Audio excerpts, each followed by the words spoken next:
История и культура кыргызов на Енисее Средневековья отражена во многих разноязычных письменных источниках, однако лишь в китайских летописях танской эпохи правитель кыргызов именуется термином «ажоа». В самих кыргызских енисейских рунических надписях, ни в других тюркских текстах этого термина нет. Сами кыргызы называли своего правителя ханом-каганом. Тюрки и уйгуры также именовали кыргызского правителя ханом или каганом. Каким же образом термин «ажоа» попал в китайские летописи и каково его происхождение? Надо подчеркнуть, что мы имеем дело с китайской транскрипцией эпохи Тан некоего слова, оригинал которого должен быть примерно таким же, как и в китайской версии. Однако ученых уже давно интересует происхождение и значение данного термина. Чтобы разобраться с этим, необходимо понять, каким образом термин «ажоа» попал в китайские источники в качестве титула правителя кыргызов на Енисее. Достоверно известно, что термин «ажоа» попал в китайские известия в ходе первого визита танского посольства на Енисей в страну кыргызов, которую они обозначали как «хягес». Так, в эпоху Тан китайцы писали термин «кыргыз». В ходе этого визита китайские посланники собрали самые первые и подробные сведения о стране кыргызов на Енисее. В середине VIII века в Монголии образовалось новое и сильное государство тогус-агузов, известное как уйгурский каганат. Оно возникло на развалинах бывшего второго тюркского каганата. В 744-745 годах объединенные силы тогузгузов, басмылов и карлуков, с одной стороны, армия империи Тан, с другой, сокрушили второй тюркский каганат. После этого в 746-747 годах в стане союзников произошел раскол. Тогус-гузы во главе с племенем уйгур вступили в противостояние со своими бывшими союзниками-карлуками и басмылами. В ходе военного столкновения последние потерпели поражение. Карлуки по большей части бежали на запад, на Тяньшань. Басмылы были подчинены. В состав уйгурского каганата первоначально были приняты восточные карлуки и басмылы. Во главе каганата стояли уйгуры, одно из тогус-гузских племен. Ставка хана находилась между Хангаем и Архон в Монголии. Китайское посольство посетило страну кыргызов на Енисее после образования уйгурского каганата и до завоевания ее уйгурами в 758 году. В истории династии Тан, Таншу, приводятся все подробности отправки на Енисей первого танского посольства. Этому вопросу в исторической науке не уделялось должного внимания, однако при его изучении появились ответы ко многим аспектам истории и культуры кыргызов на Енисее. Дело в том, что с юга в страну кыргызов на Енисее был один, так называемый Южный путь. Он пролегал через районы внутренней Монголии, выходил на Туву и через хребет Тан-Нуала. Пролегал через Тувинскую котловину, Уренхайский край, минуя высокогорный перевал в западных Саянах шел в страну кыргызов. Это был единственный сухопутный путь в сторону Енисея с юга, со стороны Монголии. Однако в середине VIII века этот путь был перекрыт новообразованным уйгурским каганатом, и сообщение между империей Тан и кыргызами стало невозможным. Отношения между кыргызским каганатом и уйгурским государством были враждебными. Как свидетельствуют китайские источники, именно в это время из Танской империи отправляется первое посольство в страну кыргызов на Енисее. Выход был найден, посольство двинулось на Енисей в зимнее время обходным путем, делая большой крюк на северо-восток, обходя восточные границы уйгурского каганата, с выходом к реке Селенге и далее к границе Восточной Сибири. Оттуда они повернули на запад, в сторону Енисея. Вот как об этом повествует Таншу. История династии Тан. Посланники шли из Ордоса на северо-запад, из Тянь-Дэ 200 ли, до городка Си-Шэюсянчин, далее на север 300 ли, до Гагарьева ключа от ключа на северо-запад до Уйгурской Орды 1500 ли. Находятся две дороги, восточная и западная. Дорога от ключа на север называется Восточную. Посольство двинулось по этой дороге. В 600 ли от Уйгурской Орды на север протекает Селенга. От Селенги на северо-восток снежные горы. Сия страна изобилует водою и пастбищами. По восточную сторону Черных гор на китайском Циньшань есть река Гяньхэ. Все реки текут на северо-восток. Минуя Кыргыз, они соединяются и текут на север. Далее, по восточную сторону моря, озеро Хусугул, иначе Касакуль, пришли к Мума, где кочуют три дулгасские аймака, Дуба, Мелиге и Чжи. Князья их называются Тегинь. Живут в избах, берестою покрытых. У них много хороших лошадей. В обыкновении кататься по льду на деревянных лошадях. К ногам подвязывают лыжи, а под мышками упираются на крюки. При каждом упоре подаются шагов на 100 вперед чрезвычайно быстро. По ночам занимаются воровством и грабежом, а днем скрываются. Кыргызы ловят их и употребляют в работу.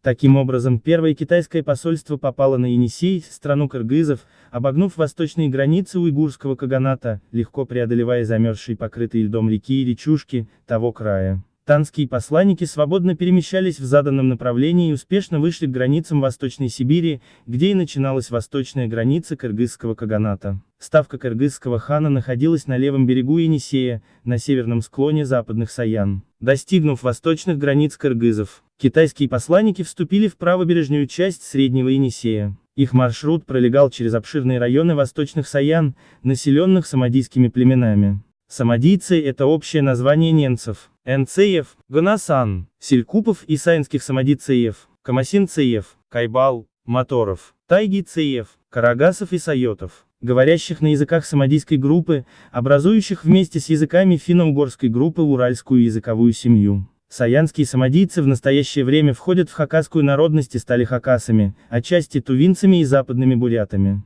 В прежние времена они сохраняли свою этническую идентичность, разговаривали на своем языке и придерживались своих обычаев и обрядов. Так, в 17 веке по сообщению русских исторических источников на правом берегу Енисея жило много самодийских племен: камасинцы, кайбалы, моторы, тайгийцеи, карагасы и сайоты. Их принято называть саянскими самодийцами. Камасинцы проживали в основном в южной части современного Красноярского края, южнее и юго-восточнее современного города Красноярска по рекам Кан и Мана. Кайбалы обитали в виде отдельного анклава южнее основной массы камасинцеев в Саянах в бассейнах рек Кёбеш, Абакан, Туба, Ая, Амыл, Кандат и Шадат.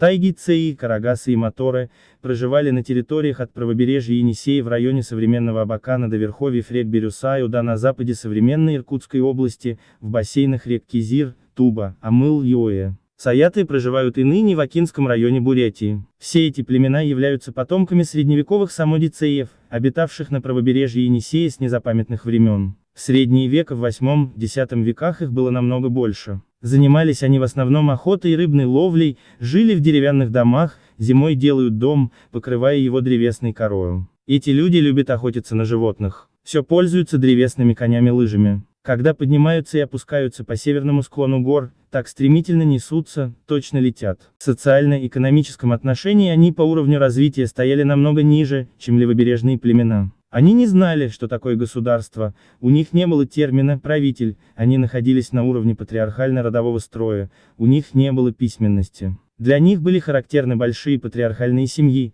состоявшие из 100 и более человек. Семья и род может состоять из 1000 или 100 человек, имеют общий дом, одну кровать, одно покрывало. Результаты археологических исследований, проведенных в советское время, показали, что племена, жившие по правому берегу Енисея, по уровню своего развития резко отличались от населения левого берега Енисея: небольшие курганы, склепы без входов, скромная глиняная посуда, отсутствие статуй животных и людей и вообще деревянных предметов, в том числе зонтов, отсутствие миниатюрных бронзовых воспроизведений сосудов, большая скромность инвентаря и так далее. Анализ источников показал на значительную этническую обособленность правобережных племен от левобережного населения. У кыргызов на Енисее, судя по данным исторических источников, было в то время государство, каганат, построенное по тюркскому типу, была система управления, был правитель каган, хан, чиновники разных рангов, генералы, офицеры, армия, была письменность. Китайские авторы пишут: чиновники разделялись на 6 разрядов, как-то министры, главноначальствующие, управители, делоправители, предводители и дагини. Министров считается 7, главноначальствующих 3, управителей 10. Все они заведуют войсками. Делоправителей считается 15, предводители и дагини не имеют чинов. Вообще, этнический состав населения страны кыргызов на Енисее в средние века был разнообразным. Если на правом берегу Енисея жили самодийские племена, которые сохранились на этой территории вплоть до современности, то в смежных горах продолжали жить племена, говорившие на угорских языках, а на северо-востоке, вниз по Енисею и вверх по Ангаре, жили потомки палеозиатов, древнего автохтонного населения этих краев, говорившие на кетском языке. Основной территорией обитания кыргызов был левый берег Енисея. Минусинский край с запада окружен горами, с севера ограничен таежными пространствами, а с востока – водораздельными хребтами, с которых в сторону Минусинского края направляются правые притоки Енисея, Туба с Амылом, Хазыром, Кизиром, Сыда, Сисим и много других, менее значительных. На юг от Минусинского края распространяется обширный Уленхайский край, замкнутый хребтами Саян и Таннуала, который пересекается пополам, как и Минусинский край, рекой Енисей.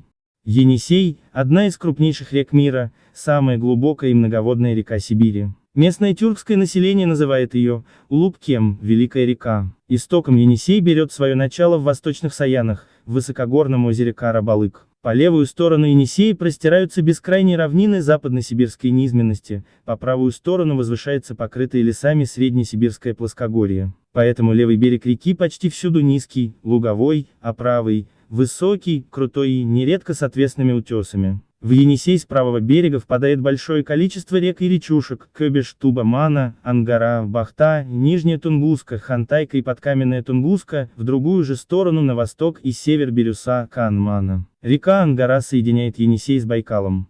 Здесь, на правой стороне Среднего Енисея, с испокон веков обитали финно-угорские племена. Именно через земли самодийских племен двигалось на запад китайское посольство и получило от них самые первые сведения о стране кыргызов. Они-то и сообщили, что называют кыргызского правителя Ажоа, а его ставку – Мидичжи. Таким образом, первые сведения о стране кыргызов члены Танского посольства получили от местных жителей правого берега Енисея, у самодийских племен.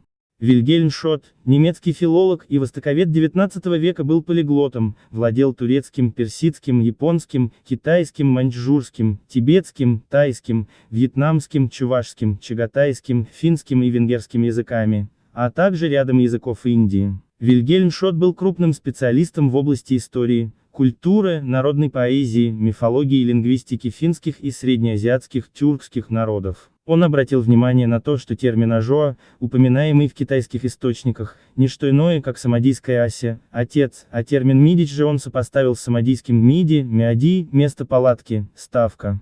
Это предположение именитого ученого находит свое полное подтверждение в исторических источниках. Первое китайское посольство двигалось в ставку кыргызского кагана, с востока на запад, через правобережье Енисея, населенное финно-угорскими племенами. Они могли сообщить им, что называют кыргызского кагана термином «ажоа», а его ставку – «мидичжи». Это закрепилось в китайской письменной традиции, поэтому кыргызские правители эпохи Тан в китайских летописях обозначаются как «ажоа».